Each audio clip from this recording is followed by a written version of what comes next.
Good morning students. हम आपका chapter पढ़े थे, चैप्टर 11 द दिल्ली सल्तनत। पिछले वाले सेशन में हमने स्लेव डायनेस्टी के बारे में पूरा पढ़ लिया है। हमने ये भी पढ़ लिया है कि 5 इंपॉर्टेंट डायनेस्टीज़ थी दिल्ली सल्तनत में, और उन पाँचों में से सबसे फर्स्ट जो थी स्लेव डायनेस्टी, उसके बारे में हम पढ़ चुके हैं। इस वाले सेशन में हम आगे वाली डायनेस्टीज़ के बारे में देखेंगे। इसके बाद जो डायनेस्टी स्थापित होती है उसका नाम है खिलजी डायनेस्टी। खिलजी डायनेस्टी में 2 इम्पॉर्टेंट रूलर्स जो थे उनका नाम है जलालुद्दीन खिलजी और अलाउद्दीन खिलजी। तो खिलजी डायनेस्टी का फाउंडर कौन था? जलालुद्दीन खिलजी थे। The nobles of Delhi made him the sultan after killing the slave king Koikubad in 1290 AD. When he ascended the throne, he was 70 years of age. कौन थे फाउंडर? जलालुद्दीन खिलजी जो थे वो फाउंडर थे। और कब उनको थ्रोन मिला था? जब वो 70 साल के हो गए थे, 70 ईयर्स के जब वो हो गए थे तब उनको थ्रोन मिला था, तब वो राजा बने थे। उनके जो नेफ्यू थे अलाउद्दीन, वो अवध के सूबेदार थे। अब आपने वो मूवी देखी होगी पद्मावत, उसमें जो रणबीर सिंह होता है वो अलाउद्दीन खिलजी का रोल करता है। वो उसके चाचा को मार कर वो सुल्तान बनता है। तो जिस चाचा को वो मारता है वो जलालुद्दीन खिलजी ही होते हैं। He conquered Devagiri and return with a lot of wealth. जो अलाउद्दीन खिलजी होता है वो देवगिरी एक जगह होती है, उसको कॉन्केयर करता है और बहुत सारा पैसा लेके लौटता है। बीइंग वेरी एम्बिशियस, वो बहुत ज़्यादा एम्बिशियस होता है, बहुत ज़्यादा लालची बन जाता है। And he killed his uncle, और इसी में वो अपने अंकल को मार देता है। And capture the throne for himself, और खुद राजा बन जाता है। तो अलाउद्दीन खिलजी का समय आता है। उसके बाद अलाउद्दीन खिलजी जो थे वो थ्योरी ऑफ एक्सपांशन में बिलीव करते थे। वो अपने किंगडम को बढ़ाना चाहते थे, जितना उन्हें ऐसा लगता था कि उन्हें उनकी किंगडम को बढ़ाना चाहिए। He wanted to conquer the world and often refer to himself as a second Alexander. और वो पूरे वर्ल्ड को, पूरी दुनिया को कॉन्क्योर करना चाहते थे, पूरे वर्ल्ड को कॉन्क्योर करना चाहते थे। वो अपने आप को एज अ अलेक्जेंडर भी मानते थे। अलेक्जेंडर आपको पता है उन्होंने बहुत सारी जगहों को कैप्चर किया था, तो वैसे ही वो अपने आप को नेक्स्ट अलेक्जेंडर मानते थे। और उन्होंने एक स्ट्रॉन्ग सिस्टम भी बनाया था ताकि वो जो मोंगल्स जो हर वक्त हमला करते रहते थे इंडिया के ऊपर, तो उससे बच सके। अब ये मोंगल्स कौन थे आपकी बुक में ठीक से दिया नहीं है, लेकिन फिर भी मैं बता देती हूँ। मोंगल्स जो थे वो चाइना से थे, और उनको लीड कौन करता था? चंगेज़ खान जो था, एक चाइना में था। और उन्होंने क्या करा था, वो कोई राजा वगैरह नहीं था, उसने बहुत सारे लोगों को एक ट्राइब बना ली थी। उन्होंने बहुत सारे लोगों को इकट्ठा कर दिया था और पूरे जगह क्या करते थे, वो कैप्चर करने लग गए थे। बहुत सारे आसपास के जो ट्राइबल पीपल थे, आदिवासी जो लोग थे, उनको इकट्ठा करके एक टीम बना ली थी, एक बहुत बड़ा उन्होंने सेना बना दी थी। और फिर वो एक जगह से दूसरी जगह कैप्चर करने लग गए थे। उन्होंने कैप्चर करते करते यूरोप तक भी वो पहुंच गए थे। चाइना का पूरा पोर्शन उन्होंने, और ये इराक ईरान वाला पोर्शन भी वो कैप्चर उन्होंने कर लिया था। इंडिया को वो कैप्चर क्यों नहीं कर पा रहे थे जल्दी से? क्योंकि इंडिया में आपको पता है यहाँ पर बहुत सारे माउंटेन्स है। हमारा जो नॉर्थ ईस्ट वाला पोर्शन है, यहाँ पर नेपाल वगैरह है, वो पूरा माउंटेन से है, माउंटेन से कवर है। तो वो इतने भी पावरफुल नहीं थे कि वो माउंटेन्स को पूरा चढ़कर वो हमला कर पाते। इसी वजह से वो नहीं कर पा रहे थे हम पे हमला। लेकिन फिर उन लोगों ने क्या करा था, नॉर्थ वेस्ट का जो इलाका है जहाँ से हमारे इधर अरब्स वगैरह हमारे इसी रूट से आए थे, तो उस रूट धीरे धीरे तो उन्होंने पूरा यूरोप से उतना पूरा कैप्चर कर लिया था। तो इस रूट से फिर वो उन्होंने हमला करना स्टार्ट कर दिया था। नॉर्थ वेस्ट से उन्होंने इंडिया को भी कैप्चर करना स्टार्ट कर दिया था। तो खिलजी डायनेस्टी के वक्त मंगोल्स बहुत ज़्यादा हमला कर रहे थे। अलाउद्दीन के समय बहुत ज़्यादा उन्होंने हमला करा था। लेकिन जो अलाउद्दीन खिलजी थे उन्होंने बहुत अच्छा अरेंजमेंट कर रखा था मंगोल से डील करने का। वो उन्हें ठीक कैप्चर करने नहीं दे रहे थे। कैसे उन्होंने इतना अच्छा अरेंजमेंट किया था? क्योंकि उन्होंने बहुत अच्छे मिलिट्री रिफॉर्म्स बनाए थे। मिलिट्री रिफॉर्म्स क्या बनाए थे? The credit of Alauddin victory goes to his well organised army. Alauddin Khilji जो थे वो बहुत ज़्यादा सक्सेसफुल थे। उन्होंने बहुत जगह अपना ही कॉन्क्योर्ड, गुजरात, राजस्थान, उज्जैन, बहुत सारी जगह उन्होंने कॉन्क्योर करी थी। तो वो क्यों कर पाए थे? क्योंकि उनकी आर्मी जो थी वो बहुत ज़्यादा ऑर्गेनाइज थी, बहुत अच्छी थी। तो soldier was appointed as per their ability. Soldiers को किस तरीके से रखा गया था? ऐसा नहीं किसी को भी सोल्जर रख लिया, उनकी एबिलिटी के अनुसार उनको सोल्जर में रखा गया था। All the details of the soldiers as height, weight, etc. were maintained जितने भी सोल्जर्स को रखने के बाद उनका हाइट कितना है, उनकी वेट कितनी है, वो पूरा उस पर ध्यान देते थे। He started the practice of paying the soldier in cash and also numbering and counting the horses. और उन्होंने क्या करना स्टार्ट कर दिया था कि जितने भी सोल्जर्स थे उनको सैलरी काय में देना स्टार्ट कर दी थी, कैश में देना स्टार्ट कर दी थी। इसी वजह से सोल्जर्स बहुत ज़्यादा अच्छे से और इंथुजियास्टिकली उनके लिए काम करते थे। और उन्होंने हॉर्स काउंटिंग भी स्टार्ट कर दी थी, जितने घोड़े थे उनको काउंटिंग में रखते थे, उनको पूरी रिपोर्ट रखते थे वो। He prepared the old forts and got new ones built. उन्होंने बहुत सारे फोर्ट्स बनाए थे, जो पुराने फोर्ट्स जो ख़राब हो गए थे, जितनी सारी लड़ाई होती थी तो ख़राब हो जाते थे, तो उन्होंने वो भी सही कराए थे।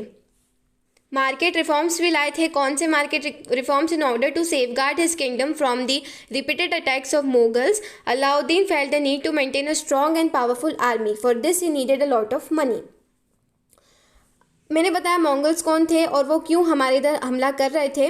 वो इस तरफ से नहीं कर पा रहे थे, हमारे नॉर्थ ईस्ट से नहीं कर पा रहे थे, इसीलिए उन्होंने नॉर्थ वेस्ट से अफ़गानिस्तान और पाकिस्तान जहाँ पर है वो वहाँ से उन्होंने हमला करना स्टार्ट कर दिया था हमारे ऊपर। तो उनसे बचने के लिए इनको क्या चाहिए थी? बहुत अच्छी और पावरफुल और स्ट्रॉन्ग आर्मी की ज़रूरत थी। और आर्मी कैसे स्ट्रॉन्ग हो सकती है? For this he needed a lot of money. इसकी वजह से उन्हें बहुत ज़्यादा पैसों की ज़रूरत थी। Therefore he started a market control system, जिसकी वजह से उन्होंने एक मार्केट कंट्रोल सिस्टम लाया था। He appointed able and honest officers who used to keep a watch on the traders and merchant. उन्होंने बहुत अच्छे ऑनेस्ट लोगों को अपॉइंट करा था, जो कि ट्रेडर्स और मर्चेंट्स पर नज़र रखते थे कि वो कितना कमा रहे हैं, वो टैक्स ठीक से पे कर रहे हैं या नहीं। He fix the prices of various commodities. उन्होंने कुछ कुछ कमोडिटीज़ की प्राइस फिक्स कर दी थी कि इससे कम में या इससे ज़्यादा में नहीं बेचना है। He prescribed strict punishment for those who violated the rules. और जो भी उनकी रूल्स को फॉलो नहीं करता था वो उनको बहुत ज़्यादा स्ट्रिक्ट पनिशमेंट दिया करते थे। He organise the vigilance group to keep a check on the market rates. और वो उन्होंने एक ऐसे ग्रुप को भी अपॉइंट कर रखा था जो कि देखा करते थे कि मार्केट में कितना प्राइस चल रहा है, मार्केट कौन सा गुड्स को किस प्राइस में बेच रहे हैं। He establish a government godowns during famines. The food grains was distributed from the godowns. इसके साथ साथ उन्होंने बहुत सारे गवर्नमेंट के गोडाउंस भी बनवाए थे, जिससे कभी भी जैसे फेमाइन्स की सिचुएशन आ जाती थी तो फूड ग्रेन स्टोर्ड होते थे उस गोडाउंस में और फिर लोगों को डिस्ट्रीब्यूट करे जाते थे। इसके साथ साथ अच्छी रेवेन्यू पॉलिसी भी उन्होंने अपनाई थी। रेवेन्यू पॉलिसी में क्या था? The land revenue for all the land were fixed on the measurement of the land. कितने लोगों से कितना टैक्स लेंगे वो कैसे फिक्स था? जितनी उनकी लैंड थी, जितना उनकी ज़मीन थी उतना लोगों से टैक्स लिया जा रहा था। Half of the produce was fix as revenue. अब कितना लिया जा रहा था? तो जितनी भी लैंड है, लैंड में जितना भी प्रोड्यूस होगा, मतलब जितनी भी खेती होगी, जितनी भी फसल होगी, उसका आधा जो था एज अ रेवेन्यू ने देना था। किसको? गवर्नमेंट को, मतलब जो सुल्तान्स को और उनके जो ट्रेजर को, उन लोगों को हाफ ऑफ द प्रोड्यूस देना पड़ता था। Besides this taxes were increase on pastures, imports and exports, jizya, khams and जतक्स। इसके साथ साथ उन्होंने इम्पोर्ट और एक्सपोर्ट में भी बहुत ज़्यादा टैक्स उन्होंने रख दिया था। तो रेवेन्यू पॉलिसी जो थी उनकी इस तरीके से थी। रेवेन्यू पॉलिसी मतलब टैक्स कैसे, जैसे हम लोग भी गवर्नमेंट को टैक्स देते हैं तो वो रेवेन्यू पॉलिसी होती है।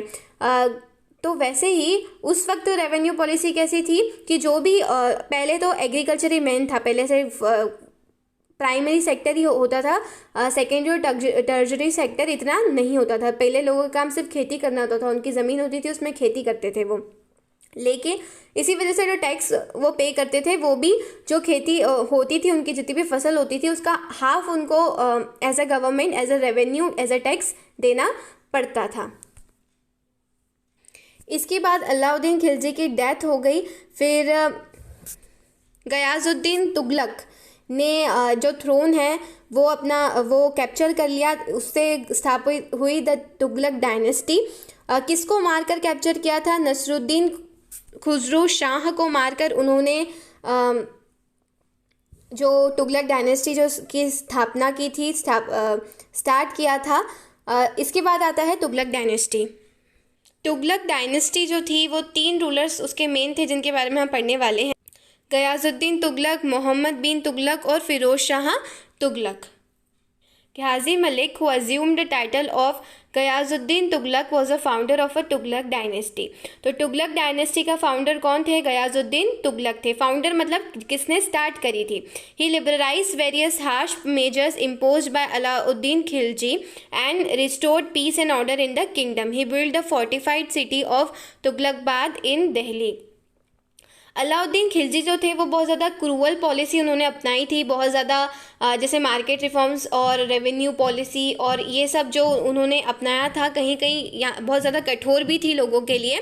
लेकिन जब तुगलक डायनेस्टी आई तो गयाजुद्दीन तुगलक ने बहुत ज़्यादा लोगों को लिबरेट करा, थोड़ी फ्रीडम दी और वापस से जो पीस था, शांति, वापस से वो पीस लाए अपनी किंगडम में। बहुत सारी पॉलिसीज़ ऐसी थी जो अलाउद्दीन खिलजी ने बहुत ज़्यादा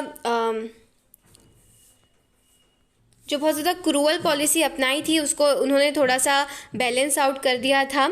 उसके बाद आते हैं Mohammad bin Tughlaq. Mohammad bin Tughlaq after death of Ghiyasuddin Tughlaq his son Juna Khan took the title Mohammad bin Tughlaq and asserted the throne. उसके बाद गयाजुद्दीन तुगलक के बाद मोहम्मद बिन तुगलक बने। उनके जो बेटे थे उनकी डेथ हो गई थी, तो उनके बेटे जो थे उन्होंने थ्रोन को वो सुल्तान बने। फिर था उन्होंने क्या क्या किया? The project of Mohammad bin Tughlaq for the progress and smooth administration of his kingdom, the sultan followed many new policies and project. उन्होंने बहुत सारी चीज़ें करी। क्या करा? पहले तो ट्रांसफ़र ऑफ कैपिटल, उन्होंने ट्रांसफ़र ऑफ कैपिटल किया था। ट्रांसफ़र ऑफ कैपिटल में क्या करा था? उन्होंने दिल्ली जो कि एक कैपिटल थी उसको काय से शिफ्ट कर दिया था? देवगिरी में कर दिया था शिफ्ट। देवगिरी को उन्होंने एक नया नाम दे दिया था दौलताबाद, और जितने भी दिल्ली में उनकी सब कुछ था उन्होंने पूरी अपनी कैपिटल ही शिफ्ट कर दी थी। हमने पता है दिल्ली सल्तनत क्यों? क्योंकि दिल्ली को एक कैपिटल बना दिया था। तो इन्होंने क्या करा था? कैपिटल को ही शिफ्ट कर दिया था, देवगिरी में कर दिया था, जिसका नाम उन्होंने दौलताबाद रख दिया था। और पूरी जो पॉपुलेशन थी जो दिल्ली में रह रही थी, पूरी पॉपुलेशन को वहाँ पर उन्होंने शिफ्ट कर दिया था। This causes great hardship to the people and the climate did not suit them. इसी वजह से लोगों को बहुत परेशानी हुई थी, उन्हें वहाँ का क्लाइमेट भी सूट नहीं हुआ था। Within 5 years the capital was shifted back to Delhi. और 5 साल में ही वापस से फिर से वो जो कैपिटल को पूरे लोगों को उन्होंने दौलताबाद में शिफ्ट किया था, वहाँ से फिर से उन्होंने दिल्ली में लोगों को वापस से शिफ्ट कर दिया, क्योंकि वहाँ पर लोगों को बहुत ज़्यादा हार्डशिप्स हुई थी और लोग वहाँ की जो क्लाइमेटिक कंडीशन थी लोगों को वो भी सूट नहीं हो रही थी। जो Ibn Battuta a traveller from Morocco visited India during the region of Mohammad bin Tughlaq. तो जो इब्न बतूता का नाम हम सुनते हैं, फॉरेन ट्रैवलर जो थे, जो दूसरी कंट्री से हमारी कंट्री में आए थे, तो मोहम्मद बिन तुगलक के समय ये आए थे इंडिया में। He was appointed as the chief of काजी of Delhi and was later send by sultan as an ambassador to China. और उनको फिर क्या बना दिया गया? काजी ऑफ दिल्ली बना दिया गया। उसके बाद उनको थोड़े दिन बाद उनको चाइना में भेज दिया गया एज ए सुल्तान का एम्बेसडर बन के। इसके साथ साथ इन्होंने इंट्रोडक्शन ऑफ टोकन करेंसी भी की थी। टोकन करेंसी, उन्होंने करेंसी चेंज करी थी। पहले हमने देखा था कि सिल्वर कॉइन्स चल रहे थे, लेकिन फिर उन्होंने देखा था सिल्वर बहुत कम क्वांटिटी में मिल रहा था, बहुत प्रॉब्लम्स आ रही थी, तो उन्होंने सिल्वर कॉइन्स को हटा के कॉपर कॉइन्स को अपनी करेंसी बना दिया था। जिसकी वजह से क्या हो गया था? मार्केट में बहुत ज़्यादा शॉर्टेज हो गई थी करेंसी की। कुछ लोग काउंटर करेंसी चल रही थी, कोई अभी भी सिल्वर यूज़ कर रहा है, कोई अभी भी कोई कॉपर यूज़ कर रहा है, तो एक काउंटर करेंसी की प्रॉब्लम आ गई थी। इसके साथ साथ इसी वजह से क्या हुआ था? ट्रेड और कॉमर्स बहुत ज़्यादा सफ़र हुआ था, लोगों को बहुत दिक्कतें आई थी। आप जैसे हमारे इधर डीमोनेटाइजेशन हुआ था तब हमें बहुत ज़्यादा प्रॉब्लम आने लग गई थी, तो वैसे ही उस वक्त बहुत ज़्यादा प्रॉब्लम्स हो गई थी ट्रेड एंड कॉमर्स में, जिसकी वजह से टोकन करेंसी को फिर से हटा दिया गया। तो जो मोहम्मद बिन तुगलक ने बहुत सारी जो मेन पॉलिसी लाए थे, जैसे ट्रांसफ़र ऑफ कैपिटल एक बहुत इंपॉर्टेंट पॉलिसी लाए थे, वो भी उनकी सक्सेसफुल नहीं हुई। और टोकन करेंसी वाली जो इंट्रोडक्शन ऑफ टोकन करेंसी जो करी थी उन्होंने, वो भी उनकी सक्सेसफुल नहीं हुई। इसके साथ साथ टैक्सेशन इन डोब, इसके साथ साथ इन्होंने टैक्सेशन बहुत ज़्यादा लगा दिया था लोगों पे। अगर बहुत सारे लोगों के पास इतना पैसा ही नहीं था टैक्स भरने के लिए, बहुत ज़्यादा पैसा ले रहे थे ये लोगों से। जो भी लोग जैसे गंगा और यमुना रीजन पे जो भी खेती करता था उनसे उन्होंने बहुत ज़्यादा पैसा, रेवेन्यू, उनका लैंड रेवेन्यू जो था, टैक्स बहुत ज़्यादा बढ़ा दिया था। और उस वक्त क्या हो गया था, गंगा जमुना के पास जो भी खेती कर रहा था बहुत ज़्यादा फेमाइन वाली सिचुएशन हो गई थी, जिसकी वजह से लोगों का प्रोड्यूस इतना ज़्यादा नहीं हो रहा था, लोग की खेती इतनी ज़्यादा नहीं हो रही थी। और इसकी वजह से लोग बहुत परेशान थे इनकी वजह से, क्योंकि ये तो बहुत ज़्यादा टैक्स मांग रहे थे और लोगों के पास पैसा ही नहीं था उनको देने के लिए। तो this causes a general discontentment among the people, बहुत ज़्यादा नाराज़ हो गए थे पीपल उनके रूल से।